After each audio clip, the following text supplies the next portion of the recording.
Hi everyone, I'm Brendan Anthony. Today I'd like to discuss with you identity transformations in popular music production. And so first of all I wanted to introduce myself to you and who I am. I live in a little place called Canungra in southeast Queensland. You can see some of the country behind me in which I live. This is my home. This is where I feel where I belong.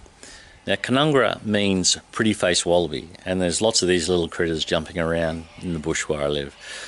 And the custodians of this land are the Wanjerabara people, and they're part of the Yugambeh language nation. And so I just want to pay my respects to those custodians of this land. And this is who I am. This is where I feel most connected to my existence and my authentic identity. And I'd like to discuss with you some authenticity in popular music production identities, and how we can leverage this in our pedagogies. Welcome to my recording studio. So who else am I? Well, I'm also a music producer of 30 years international experience, and I've been a senior lecturer in popular music production for the past 24 years at the Queensland Conservatorium of Music. Should you want to see what I'm all about, you can go to my website at brendananthonymusic.com. So this presentation is based around a book that I have published with Routledge. The book is called Music Production Cultures. The data from this book was developed through my doctorate of education, which focused on one of my courses of music production. I also interviewed 30 international educators, and I took surveys from approximately 90 international students from all over the world. So when I interviewed the 30 educators for my book, I asked them this question, that what was our greatest challenge as popular music production educators? And unanimously it came back that matters of equity, diversity and inclusiveness in the industry and in the education system for music production was the greatest challenge that we faced. It was interesting that my book was all about how to facilitate popular music education, but this came about as our greatest challenge. There's no shortage of research with regards to equity, diversity and inclusiveness. There is research regarding gender, racial and ethnicity, socioeconomic class, disabilities and inclusivity from a wide diverse area of people.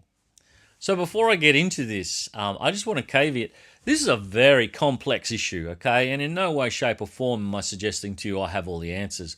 What I'd like to suggest to you is that this is one little piece of the puzzle that I have found has been very useful in creating inclusive, equitable and diverse experiences for our students to tackle this problematic issue head on. When I discussed this with many of the educators for my book, many of these problematic issues came up. I had a wonderful chat with Amandine Prass, and she talked of microaggressions that people suffer. Amandine's done some great research which compared the experiences of recording engineers to the experiences of women in STEM academia. And Amandine's research found that the recording studio workplace scored 33% worse in issues of workplace microaggressions and 24% worse in sexual objectification. Amandine also talked to me about some research that has shown that dogmatic educational approaches with regard to technology alone, without aesthetic and creative license or intentions, is more attractive to students who identify as males. And this is interesting considering how popular music education and music technology, more specifically, have been delivered pedagogically in the past. And here's the issue. If you Google music production, like the screen in front of you, you'll get all these pictures of people in front of technology. If you notice in these pictures, there's kind of one person, I think, who identifies as non-male.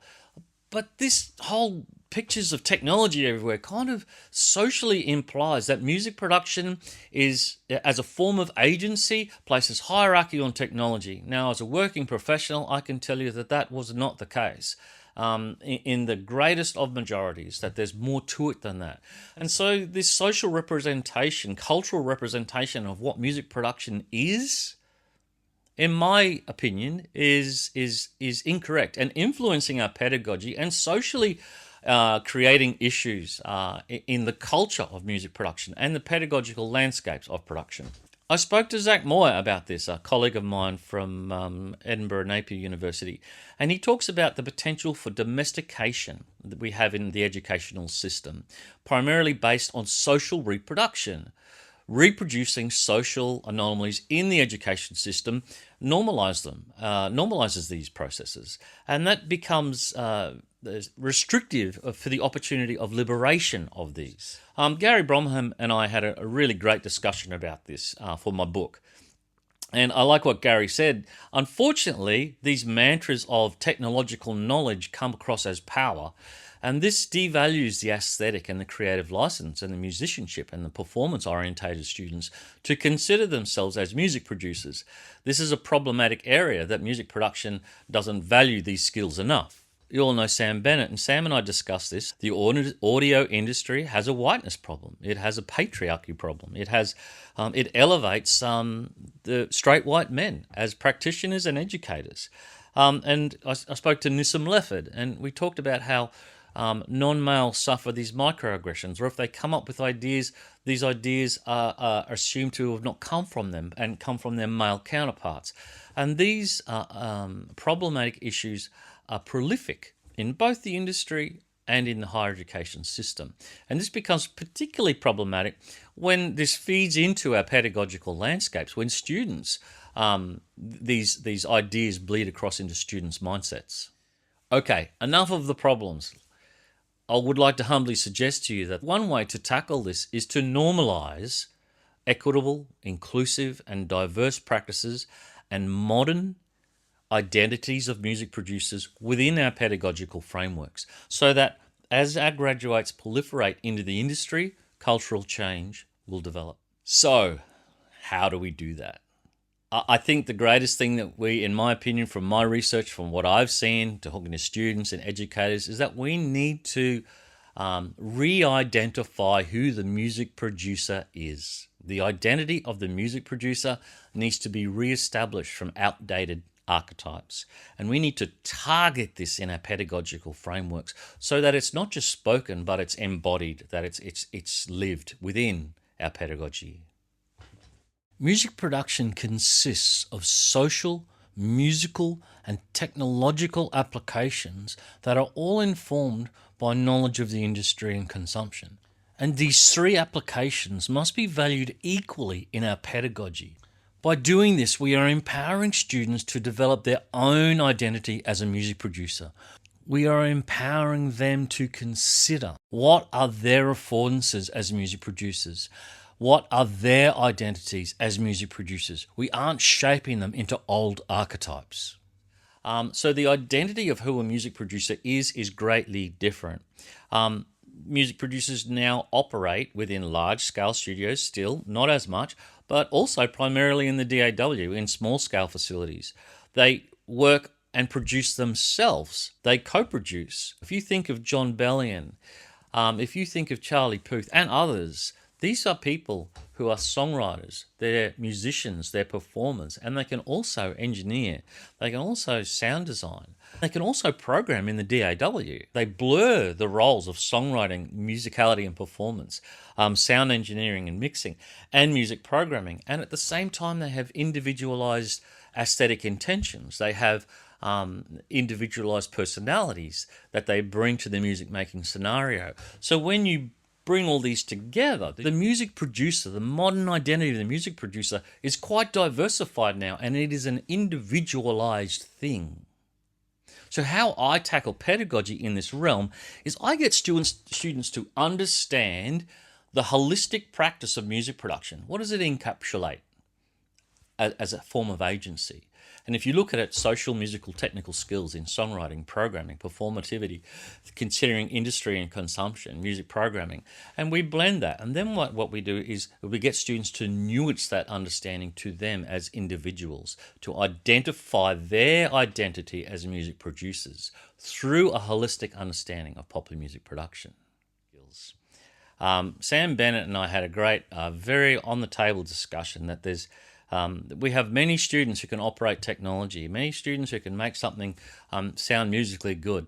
But if they're an absolute douchebag to work with, no one's going to want to work with them. We're not doing them any favors if we are not helping them with their social skills. I've come across many educators in my experience who are scared of going to these places because they're hard to teach. Well, adapt or die, I say, because this is something that I think most young people need in their pedagogical experience. So this is all leading to one point. My book is called Music Production Cultures, and this is how I facilitate this education. I utilize music production cultures as pedagogical frameworks. You'll see in this picture in front of you here that in the center circle it has the skills of music production: sound engineering, critical listening, songwriting, programming, etc. Then outside of that, in the second realm, there's the creative practice. Now, all of us know that the way you work, your creative practice helps to shape your music. If you use Ableton instead of Pro Tools, your music is going to sound different because of your creative process, because of the vehicle that you're using. And then the third layer of music production cultures is the cultural considerations, the song, the messaging behind the song, the people and their communication skills and who they are and what they bring. The place that you work. Is it New York? Are you working in the Alps in Switzerland? How does that culture affect your music making? The food, the places you go to. These are all cultural influences into the music production process. And so I use these as pedagogical tools. And within my book, you can read how I go about doing this. I use music production cultures and I bring together songwriters, performers, singers, drummers with sound engineers, and I bring them all together in this collaborative context where music making is done in a music production culture which feels real, which feels authentic to them. By doing that, you not only get explicit education happening, sound engineers working with EQ and compression, performers working on delivering great vocal performances through appropriate technique that links to the lyrical messaging of the song, but you get singers talking to sound engineers and discussing EQ and learning about compression. You get DAW programmers, people who live in their bedroom on their own, communicating and networking and working with people in social instances where they normally wouldn't do that. And this becomes a holistic learning experience where everyone generates an understanding of the holistic practice of music making. The holistic practice of music making, music production. This model doesn't actually work anywhere near as well without one very important thing: individualized mentorship. This is a student-centered model where mentorship helps individual students develop an understanding of themselves and how they can move forward and understand their identity and be empowered to understand who they are as socio-musical beings. We also need to make it fun. We also need to make it feel real. So the lexicon that we use as educators, it needs to be in popular music production and needs to be linked to popular music culture. I spoke to Alan Williams about this, and we both use the language of the street in whatever culture that is: electronic, acoustic, online, hip-hop, rap, country, pop, Christian, whatever. But we speak in a lexicon that is representative of making music. You see, what this does is if you make this music production culture an engaging experience, is it breaks down the educator-student dynamic. I'm sorry for those of you who think that educators need to be maintained, have this hierarchy. I believe that there is some kind of respect given due to experience, but I like to bring the educator-student dynamic to that of equals. I spoke to a wonderful colleague, Jarrett Ahmed Shiel, rest in peace, mate, who was 100% behind this idea of just being real to students, not making them your bro, but having real, authentic relationships with them to break down this barrier so you can talk to them on a level as humans and help develop self-development within these young people. Music production cultures, if you use it as a pedagogical framework, now I'm saying it is an influence to how you may operate in your culture, in your world of popular music production. I have found that it develops graduates who identify as popular music producers, but in individualized ways instead of outdated archetypes of people who operate technology. Students within these realms should consider big questions. about life, about music, the world, about their identity and music producers as music producers and makers of music, and what they may or may not want to achieve in life. It's their choice. We need to empower them to develop these things. Students should be made accountable. This is very hard. Paul Thompson, a good mate of mine, hello mate, go Liverpool, talked about how difficult it is to make students accountable. You can't just say, right, be accountable, and he's dead right. But we need to passively target this over a 3 to 4 year period so students leave going, I'm accountable to myself, my learning, my lifelong learning. This is something that's going to be ongoing forever.